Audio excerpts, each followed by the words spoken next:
from a quick macro point of view, before I talk about Danvers Bank, when I started this business back in 1975, it was with the 8th largest bank in the country down in New York City, a bank called Bankers Trust, which has gone the way of the buffalo, unfortunately. But back then it was pretty simple. There was no separation from origination and retention of risk. You made a loan, you kept it on your books, and you bore the risk of repayment. And if we made, let's say, a $10 million loan, the bank might keep all 10 for the most part, maybe 9, and would participate out some. But it would always keep a majority control. That began to change actually at Bankers Trust in the late 70s and early 80s when they began to originate a $10 million loan and keep $500,000 in their own books because they realized they could do more and more that way. And then eventually it led to the securitization where the people who originate the loans have no incentive or no retention of risk. And that's what led to the degree of leverage that you see in the system today. And the problems that Frank enumerated in terms of unclogging that logjam are right on the money. I think the proposal now, no banker likes cram down. I think we all have acknowledged it's going to come in some form. And it seems to perhaps be in a form that might work. But it's not a simple question by any stretch of the imagination. And that was, I think he really hit the issues right on the head.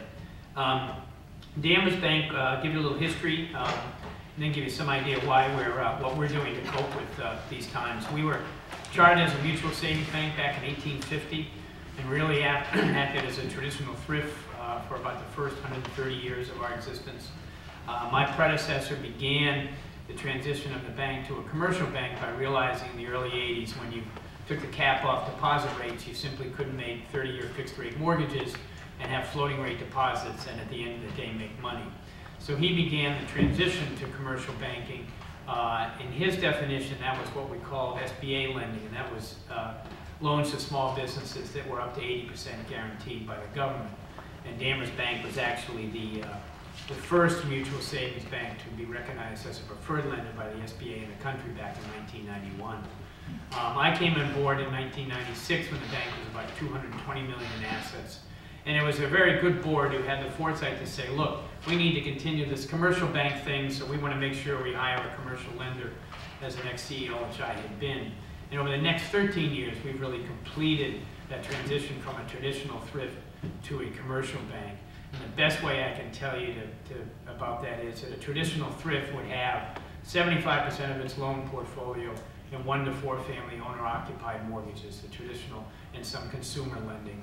And a little bit in commercial real estate and construction.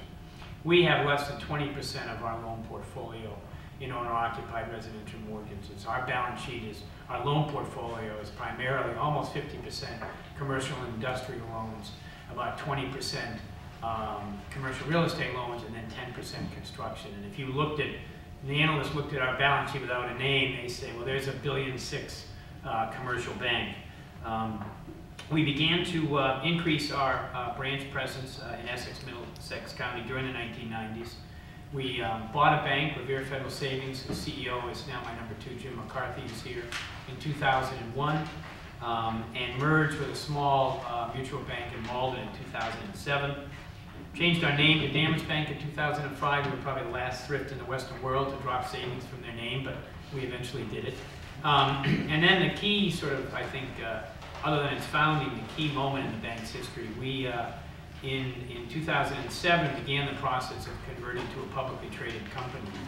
We had clearly outrun our capital. At that point, we had about $60 million in equity capital, and our equity to assets ratio, you may hear this and read about it in today's press, was right around 5%. You really have to be 6% to be well capitalized. So we were clearly on the edge.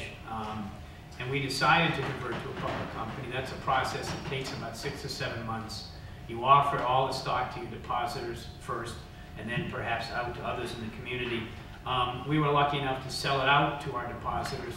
The regulators control how much you can raise, and we raised what's the so-called supermax. So we've been outraised $171 million on top of a $60 million equity base. So we woke up with, after some deductions and everything, about $228 million in capital on an asset base of about $1.1 billion or $1.2 billion at the time. So our equity assets went from 5% to about 13.5%. Our total risk-based capital went from around 11% to 24% at the time. So when the question became, do you want TARP money? Even the FDIC actually called us up, our relationship manager, and said, you know, I haven't forgotten about you, but I just assumed you weren't going to take the money because clearly you don't need it. And we didn't need it. You know, if we had $60 million in capital, I can promise you we probably would have been the first one in line with our hands up. But timing is everything in life, and we ended up doing it at the right time. And we, in 2007, had some concerns about the state of the credit markets as well.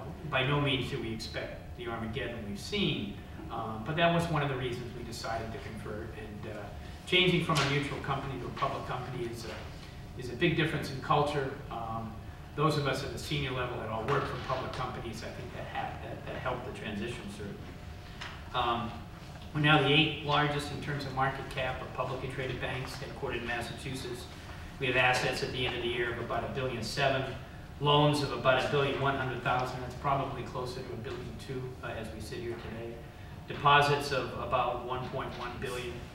78% of those are core deposits, and that means they are all deposits except CDs greater than $100,000. The theory being that those types of deposits are stickier, while CDs over $100,000 are really chasing rates and could go elsewhere. Our net interest margin, which is sort of simply the spread between what we charge for loans and what we get back in interest and fees, is 3.24%. That held fairly stable from the third quarter. We're a bank that makes 90% of our income through lending, so we're a little bit live by the margin, die by the margin. And every 5 basis point move in that margin can mean as much as $800,000 to $900,000 pre-tax to us. When the margin is at its historic levels, 350, 360, we make a lot of money. When it's where it is now and maybe trending down a little bit, it's a little bit harder. So one of our tasks over time is to increase the non-interest income piece of our business. And that can be such businesses as investment management, insurance, property casualty, life and benefit administration. That's not something we have done so far, but it's certainly something we hope to do more of in the future. A little map of our branch network. We have 15 locations. It's really a triangle from Andover down to Boston and Beverly, and up to Beverly and Danvers. We have 3 new branches approved. One in Cambridge, just down from Central Square on Mass Ave. One in Waltham, directly across the street from the post office, which I think is a real nice location.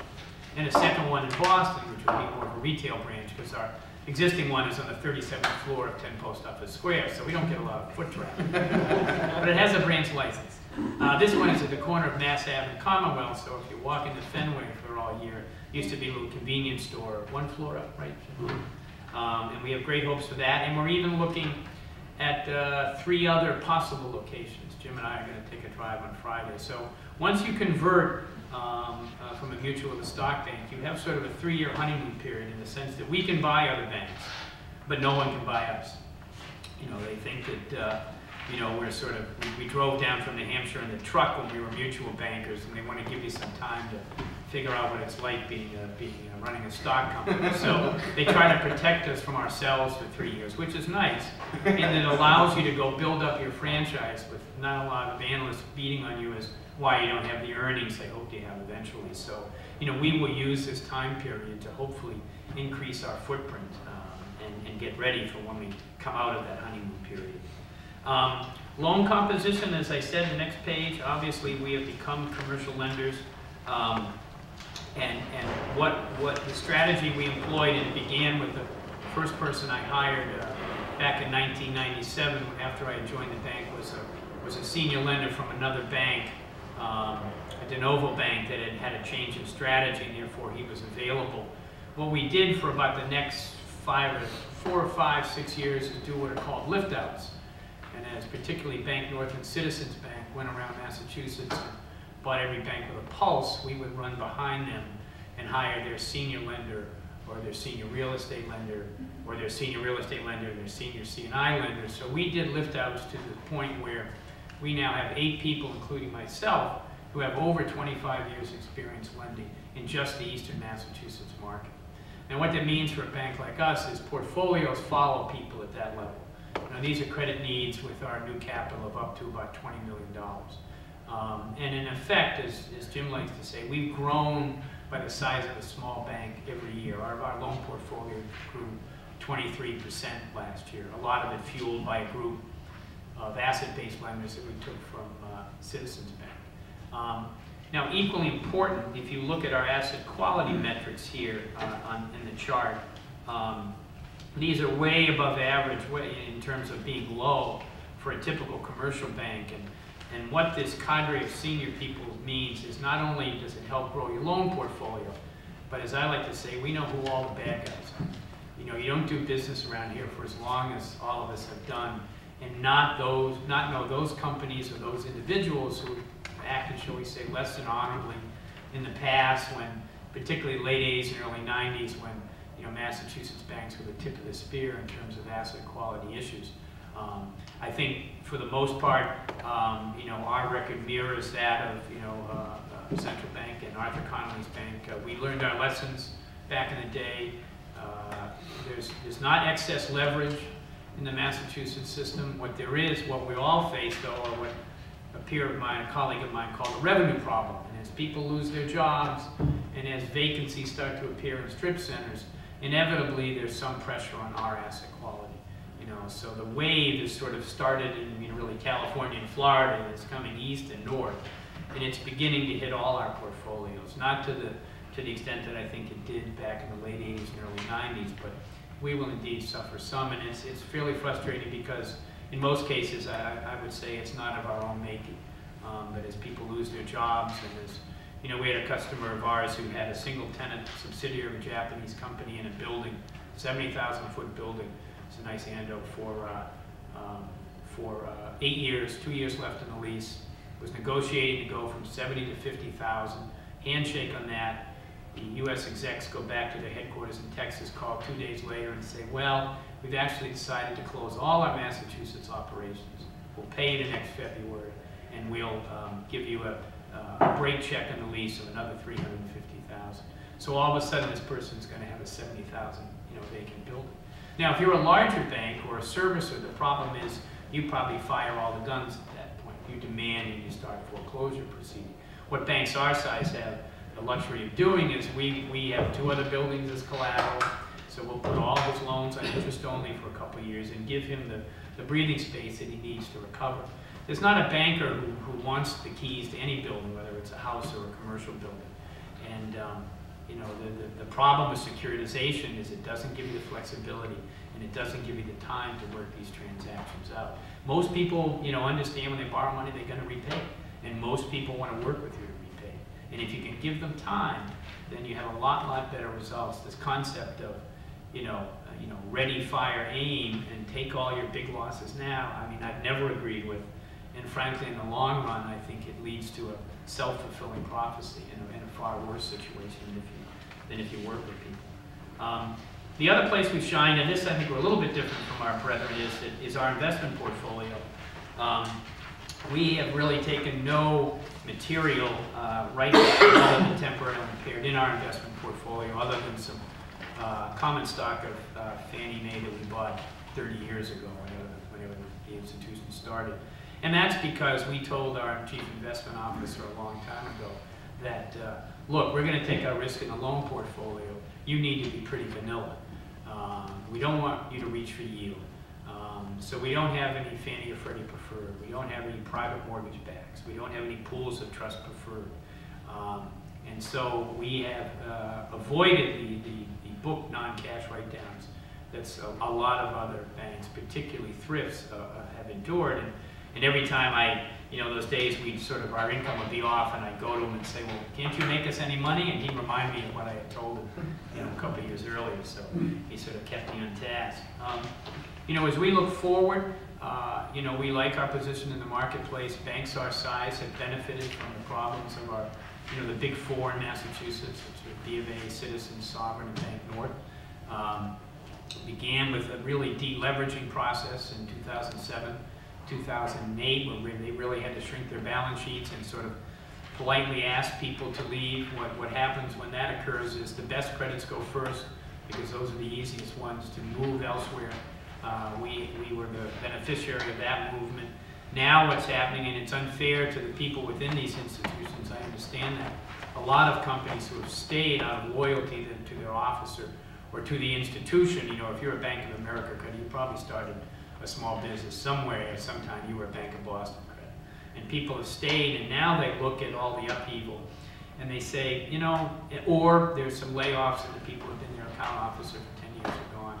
And they pick up the phone and call us and say, you know, we just don't want to be caught in a position where, you know, there's this type of upheaval again. So how about, you know, we take a look at, you know, working with you. And this is not just Danvers Bank. So I think safely say that banks, say under 10 billion in assets in Massachusetts, are seeing the looks, getting looks at companies and developments and credits that we would, in our lifetime, never see, and may never see again. So I think you'll see the community banks share the market increase.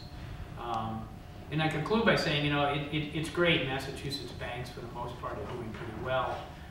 You know, specifically, our loan portfolio increased 23%. But I'm going to tell you, from a macro point of view, we didn't move the needle. I mean, it obviously didn't matter. And if you listen to Ben Bernanke, he says, and it's a little frightening, but he's right, the securitization market has got to come back.